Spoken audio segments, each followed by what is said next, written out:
So the official Adeptus Mechanicus points out for the new Codex, some things are admittedly remaining really quite strong, but it maybe seems that a lot of the things that were bad before the Codex will still remain bad now. Let's talk through the overall theme of the changes, the new points for the Skatros and the Jezzail Dragoon, any other changes, and all the points values for the enhancements.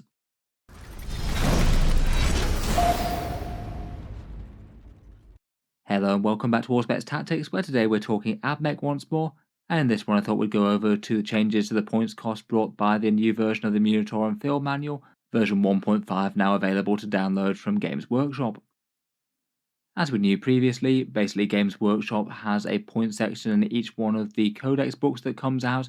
Unlike the fairly random and scattergun changes that we got in Codexes of 9th edition, these days they basically do own up to the fact that they write them too far in advance for them to be relevant, so now they have the system where they have that digital QR code to lead you to the Munitorum Field Manual, and their normal system is that they update the download document slightly before the books get shipped out to people on their official launch date. It is kind of handy as now we can actually start being a bit more definite as to what's good or interesting or not in the new Codex and what things might have missed the mark on. In the new Codex, there's a couple of more datasheets for the Sidonians. The Sidonian Skatros has his points cost, and they split the Sidonian Dragoons in two. They removed the standard servitors that could have been a retinue for the engines here in the past. For the overall theme of the changes, I'd say that the vast majority of things aren't really too exciting in the ways that they've changed. Most units that have gone up or down a bit have usually only done so by around about 5 points, probably not really enough to actually make them meaningfully better or worse for the most part. Given these points costs, my guess is that the Codex will still be able to compete at least somewhat well with other armies out there. Admech really didn't have such a bad win percentage prior to the Codex coming out, but they were having to do so with some very specific units, usually relying very heavily on Cataphrone Breachers and Iron Strider or Dragoon type units, and I feel like that's probably going to be a similar sort of case now. Perhaps that isn't really something that they could have fixed with points changes though, that kind of needed to be in the Codex. I feel like quite a lot of Admech players out there would have liked to see their units get a bit more elite and a bit more threatening for their cost on the table, but when the Codex came out that really wasn't what happened at all. They did get a few changes around with things, but nothing too meaningful and probably less exciting stuff than the Necrons overall. So basically this Munitorum Field Manual update was always going to have similar cheap costs for the Skitarii infantry and skirmishers that they have, as basically their battlefield role generally tends to be fighting with enemy lighter infantry in one way or another, without the damage output to punch up against big heavy stuff like heavily armoured Terminators or enemy vehicles or tanks. I feel like that's perhaps not really an issue that you can fix with points all that easily, unless you do just undercost them to the extent where their damage output starts to get very good indeed. But I feel like nobody really wanted Sicarians or Electro Priests to be dropping even more points from what they are at the moment in an already very expensive faction to put models on the table for. Similarly, my first take would probably be that the Cataphrons and the Iron Striders and Dragoons are probably going to be the stars of the Codex power-wise, which is fine that they've actually got some good units at cheap efficient points cost there, but I feel like quite a lot of Admech players would have really quite liked to see a bit more life breathed into other units in the Codex. There's no reason why things like Castellan Robots, Onager Dune Crawlers or Scorpius Disintegrators couldn't carry the Codex a little bit more in terms of raw damage. Maybe they're not all that far behind realistically, but it still feels like they're just not going to be the go-to choice before the first two. I guess Castellan Robots might have made a bit of progress. Their Datasmith rules got significantly better with changing all their programming and things, but at least initially guess they're probably not caught up with the Cataphrons and the Iron Striders and Dragoons, though I guess we'll see what people make of them with competitive lists. In any case, I just can't really help but think that between the Codex and the point section there's going to be a lot of people with a fair bit of doom and gloom about the Codex. Moving through the units though, let's get into the new stuff first. The Sidonian Skatros is indeed confirmed at 65 points, as it was in the printed version of the book. The new Stilt Boy is the lone operative that can take either the Radium Jezzail or the Transuranic Arquebus, depending on whether it wants to be fractionally better against infantry characters or vehicles. Lone operatives are definitely handy enough to have, and this is the only true one in the Codex unless you're allying in some assassins. But I do feel that, as I said before, at 65 points he really is just a bit overcosted for what he does. And just for the cheap lone operative role, he is going to be conflicting with the other cheap infantry squads that the Skitarii can bring to bear. The Taraxi and the Cerberus and the Sicarians and things, similar sort of price tags, and also can do some interesting objective shenanigan things. Realistically, I think at this cost, I feel like he's not going to get played all that much besides for a bit of theming type reasons. Some people might just literally take him for being a cheap and fastish lone operative, but not really for the damage. I'd say that he is one that could comfortably go down a bit in points cost in the next balanced data slate, so fingers crossed Games Workshop will show him a bit of love there. I guess my main gripe with him is that his sniper rifle isn't a bit more dangerous. If you actually want a sniper that kills things, it's well worth the 15-point upgrade to the Vindicare very easily. Otherwise for the Dragoons, the split datasheet again mirrors the Codex cost for them. The Taser Lance one does remain at 60 points, which I think is genuinely looking like a great unit in the Codex. I would have rated it as solidly usable before, but now it's just amazing with getting the advance and charge locked in all the time. Pretty tough for the cost, at least somewhat threatening and disruptive, can just be an objective play unit as well. I'm sure they'll get taken. The Radium Jezzail one is interesting. That gets a fairly punchy sniper rifle, but will be compared against the Iron Strider Ballistari, and they're packing twin-link las cannons, which kind of put the Jezzail one to shame. Maybe it's not surprising that he's a little bit cheaper than the Iron Strider. 45 points versus 50. I feel like usually though it's going to be well worth the extra 5 points to upgrade to twin las cannons over the single sniper shot, so I'd probably rate this guy as a slightly more expendable second pick if you've already got lots of Iron Striders. Don't get me wrong though, they do look very annoying to have to deal with. Even if they won't really kill much at all, then they can still just range in front of the army, tie things up, and just soak a bunch of damage because they've got a great defensive profile for the cost, and particularly for how fast they are. I feel like between the datasheets for these two and the Iron Striders, Games Workshop really is making these massively appealing to run in big numbers. You could run 9 individual ones of these now, though as mentioned I feel like that's not what most Admech players really want to have to do. It is kind of funny that the Radium Jezzail is pushing new frontiers in low points per dollar for the Admech as well. It's literally $60 for one of these guys for 45 points, so 0.75 points per dollar, one of the worst in all of Warhammer 40k, and pretty similar or worse than a bunch of Forge World stuff even. Onto the other units though, and for the most part the infantry and mounted squads are generally quite similar. Skitarii Rangers and Vanguard remain at 90 points and 80 points respectively. They just have the 4+ saves and the 5+ invulnerables incorporated into their standard profile rather than being on the balanced data slate.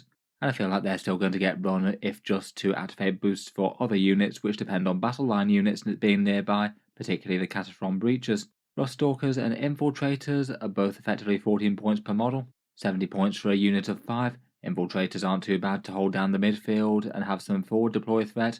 Ruststalkers I still think it's maybe a bit disappointing that their melee profile isn't just a little bit scarier really. For the Electro Priest, the Corpuscari went up slightly. They went up from 55 points to 60. A 9% points increase there, and they swapped their -1 to wound special rule for slowing down enemy units, which I guess could be handy in the right situation. I feel like despite the points increase though, they probably haven't got any worse in the Codex. A few of the detachments do work at least okay for them, and they'll quite like the new Scorpius Dune Rider rule allowing them reroll wound rolls. That could definitely allow them to stack some saves at least. The Fulgurite Electro Priest remains 60 points per 5, so they're the same as they were. Probably still a little bit underwhelming for their damage output in general, though I feel like if you went the melee version of the Datasarm Conclave, they could be threatening enough to break through. The Cerberus Raiders are 60 points or 120, remaining fairly nice scouting screening cavalry with their reactive move, and Cerberus Sulphur Hounds are 55 points or 110. Their impact hit special rule got taken down just a little bit, but they still remain usable. Otherwise, the Taraxi Skystalkers with their move shoot move are 65 points, and the Sterilizers now drop down from 70 to 65 to equal them. Previously they had the rule that allowed them to slow down enemy units, now they've swapped that for reroll ones when they're doing their damage output, or reroll all wound rolls against an enemy or an objective, which actually does make their flamer profiles a little bit more threatening. Between that and the points cut, maybe doesn't seem the worst for trying to clear light infantry off objectives, but again, given that all of these units here are kind of effective primarily against lighter infantry, they definitely have a lot of competition for that role. Then finally we've got the big bad Cataphrons. The Breachers remain 145 points, though they lost a bit of range on both of their guns. They're still going to remain a staple of damage dealing for the Codex I think, and the Cataphron Destroyers remain 115 points with their grav guns or plasma. Then besides the Dragoons that we've already talked about, here are the other vehicle units in the Codex. Iron Striders remain 50 points and are still pretty threatening with their las cannons plus the amount of toughness that they have, often fielded just individually as annoying outrider units, though I feel like for some of the detachments they could be kind of interesting just as a big 3-man squad to actually get some serious damage boost on that firepower. The Onager Dune Crawler is unchanged at 140, that one gained the 4+ invulnerable save for nearby battle line, and the Scorpius Disintegrator remains 180, basically unchanged as well. The Scorpius Dune Rider I think has overall probably improved a bit. It It remains 80 points and actually gained quite a lot more threat. All those heavy stubber shots went from just being regular heavy stubby shots where it still gets a big 18 hits of them, but now all of them gains the Twin Links keyword as well, so that should really go through hordes very quickly, and it helps it out stack a few more saves on harder targets. It traded its advance and drop rule for a reroll wound rolls for one unit that targets the same thing that it shot, and that one really is quite a serious damage boost coming out of it. I feel like that'd make Vanguard and Ranger firepower with those special weapons quite a lot less incidental, and could be fun for the Corpuscari as well. I would say that this is looking like really quite a strong transport now. The Castellan robots are 100 points and basically cost the same. They've got the Cybernetica Datasmith in the unit, and it was the Datasmith that got all the buffs. They now start an Aegis protocol. They now no longer have to roll against leadership to be able to change from one to the other, which I do kind of miss for the clunkiness of it. Though I feel like if it was going to be that unreliable, it needed to have a bigger boost when you got the actual protocols active. It's quite nice that it also doesn't give you the infantry keyword to the unit anymore, so that helps protect them against things like poison weapons, which were kind of weirdly effective against them previously. They definitely got way more tempting. I'm still not sure it's going to be quite enough to have them hitting the table competitively all that much. Otherwise, the Transvector is 140 points. That's the same as it was, and it gained a come in early special rule where it can turn up from reserves round 1, though I think most of the time you probably just want to start it on the board. I feel like with the Dune Rider getting so many improvements, this one probably takes even more of a back seat now. The Fusillade dropped down from 155 to 150, which is probably due to its bombs getting even weaker. I feel like that was a strange change to make for that one, as it wasn't like it was an enormous damage threat in the first place. And the Stratoraptor went up very slightly. That's up to 170 from 165, probably still keeping it very niche. That one did get a couple of boosts. It no longer degrades for -1 to hit anymore, and the Phosphor Blasters gain damage too. Finally, for the datasheets, we've got the characters. Belisarius Core has borne 80 points, so he went down 5 from 185. He traded his Stealth Aura for an Aura of Cover, which in general is probably weaker given that it's quite easy to get cover when things are all castled up around him. With only that tiny points change, I feel like he's still going to be not a particularly strong unit for the faction. Otherwise, the Tech Priest Dominus, Manipulus, and Techno-Archaeologist are all the same. They were all kind of fine and used before for their own abilities. Both the Dominus and the Manipulus are rather solid with the Cataphrons, though unfortunately they won't be rocking Omni-Sterilizers anymore. Or at least if they do, it won't be anywhere near as potent, as that lost the +3 attacks thing. The Tech Priest Engines here went up slightly. He got increased from 40 points to 45, though I feel like that's really not the end of the world for him, and he's still probably overall better giving out a 5+ Feel No Pain than the 4+ Invulnerable. I think that's likely to be a lot more meaningful given the targets that he's got. He can actually be used with the Honor to Dune Crawler now, and most of the time the Scorpius Disintegrator I think would have appreciated the Feel No Pain more anyway, as it already gets a high save and might well have cover. I think he's still very usable, and the points bump doesn't matter too much there. Finally, the Skitarii Marshal remains 35 points, so he's unchanged. He lost a bonus control stave special rule, but still basically does what he does anyway, allowing hit rerolls for the Skitarii battle line squads that he can join. I guess potentially that could add up to some really quite reliable shooting jumping out of a Dune Rider if you did take the extra investment. Rerolling hits and wounds seems nice enough. Overall, the core datasheet changes just really don't add up to a whole load on the points front though. I definitely feel like the actual rules changes from the Codex were more meaningful, even though I would have considered them at least fairly light touch. Some things did absolutely get better overall though. Between points and datasheet changes, I think things have really worked out for the Sidonian Dragoons. The Scorpius Dune Rider, the Castellan Robots, and the Datasmith, all of those are at least in a significantly better place than where they were before the Codex update. Finally, we've got the Enhancements, which is the first time we've got the points cost for these. Starting off, we've got the Cohort Cybernetica. I'd say the best one for this one was the Necromechanic one. That one is 25 points and the most expensive, though it's absolutely worth it. That's the one that basically allows you to flip a failed save to be damage 0. So literally whenever you manage to use this on something like a las cannon or a damage 3 shot, you'd probably pay for the points then and there, never mind if you manage to use it more than once. Absolutely well worth it to have in the army. I think that's one of the best selling points of the detachment, to be honest. Otherwise, Emotionless Clarity is the one that allows you to auto-explode vehicles at will within 12 inches. That one's 15 points, and still seems fun if it does ever trigger meaningfully, but a lot of the time it won't. Lord of Machines is 20 points, and that's the one where you debuff one enemy vehicle within 12 inches. Does kind of depend on you actually facing vehicles, and then the enemy moving them up close. I feel like that's probably a bit too much to ask at 20 points. An Arch Negator is a nice little cheap one that gives your vehicles anti-vehicle 4+, so that's quite nice with Volkite weapons or transonic cannons on the Manipulus or Dominus. Should be good for something like 2 to 4 devastating wounds on the enemy each turn. And I feel like for 10 points, I think that one probably is worth the risk that you're not facing vehicles. It does make the squad just that bit more scary if you are facing them. Next row mechanic definitely remains the most usable one though. I feel like this one would have been good even if it had been something like 30 points plus. For the Data Time Conclave, this is the one that focuses on the Court Mechanicus units, with either the AP or the melee boosting option at the start of the game. Mechanicus Locum is the cheap one for Battle Shock negation, that one's only 10 points, and it's maybe a bit whatever. I don't feel like they're usually super helpful to buy in, but I suppose it could give you a little bit insurance if something came down to a critical roll. The Mantle of Nostiarch allows a Tech Priest to make all damage 1 against them, and that one's 15 points, means that he's not going to get taken out by one high damage shot at least. But I'd say that that's not one of my top priority ones, seeing as that if he's on his own he's probably going to die anyway, and this likely won't stop that. Next up, Data Blessed Auto Sermon allows a Tech Priest unit to use the other benediction of the Omnissiah once per game, so that'd be the melee one if you've picked range, or the range one if you've picked melee. That one's a bit more at 20 points, but it does mean that you could have some insurance to have a Tech Priest go with a unit that picks your other strategy. Could be good if you went for the ranged one and then made a very scary unit of Fulgurites or something.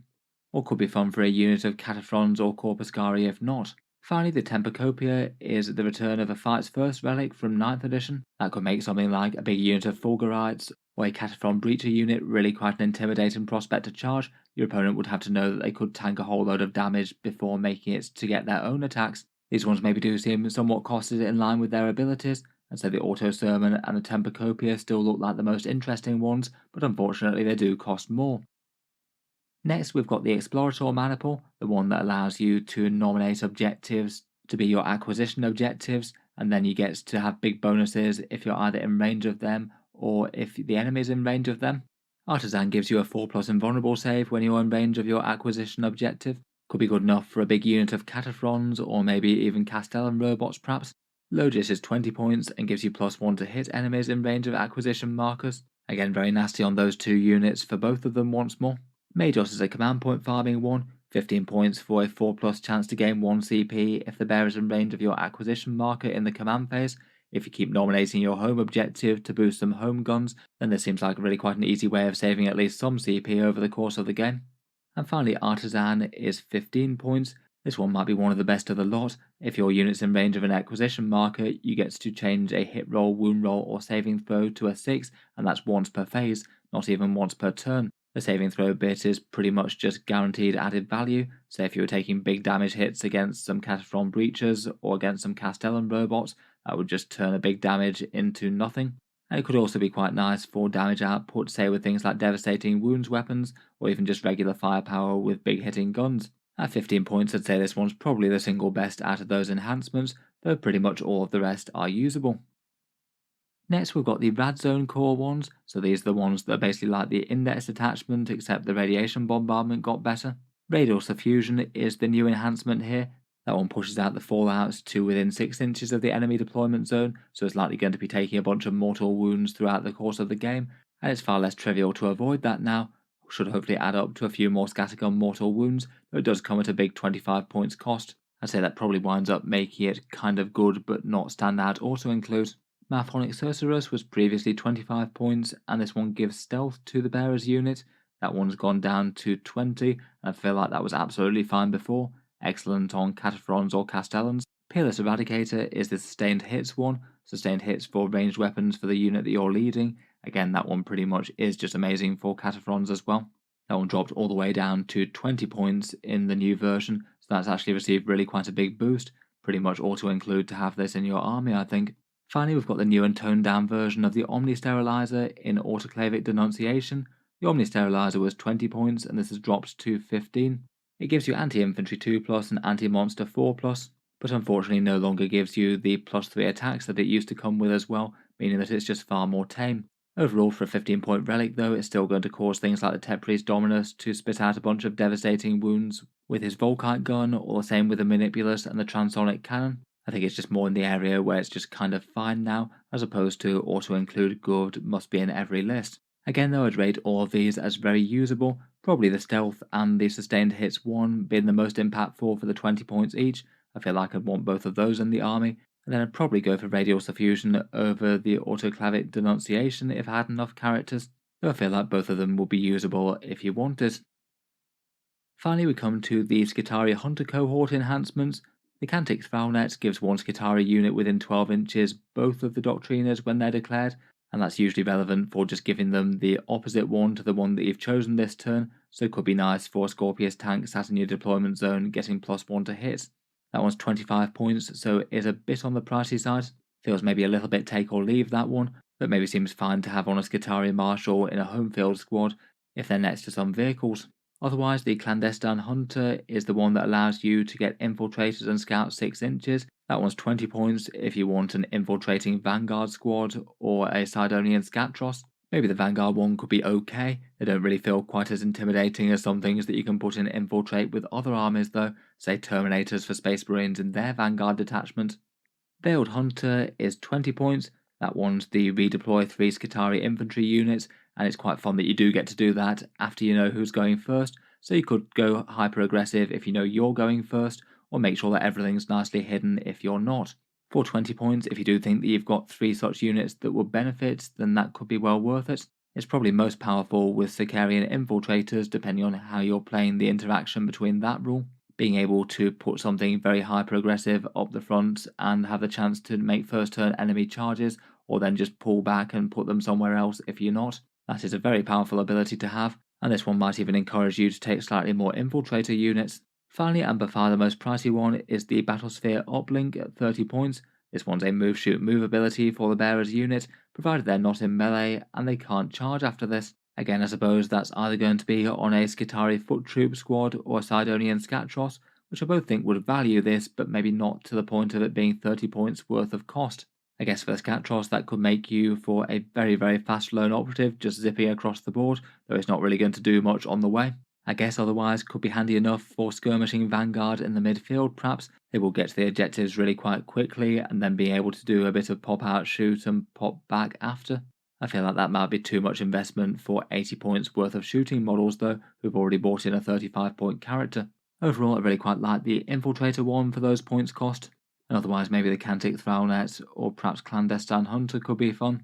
I feel like maybe the biggest thing is working against the slightly low damage output of Vanguard, and also not really having all that great defense for the cost as well once you've taken into account that you're buying them a Skitarii Marshal to activate this trait in the first place. Overall, maybe not the worst news on the enhancements, and it does look like there's some genuinely strong stuff and some improvements in the Codex and the points costs overall. Again, it really is feeling like a Codex that just doesn't have that great internal balance though. Lots of units that feel like auto takes, and then loads of other stuff that's competing for sort of light infantry skirmishing type role. You perhaps want some, but not too many. In any case, let me know what you think down in the comments below. I feel like it's perhaps not all bad news. I feel like maybe a little bit of a points cut to a few of their other damage dealers if they weren't getting an ability boost though might have not been the worst idea.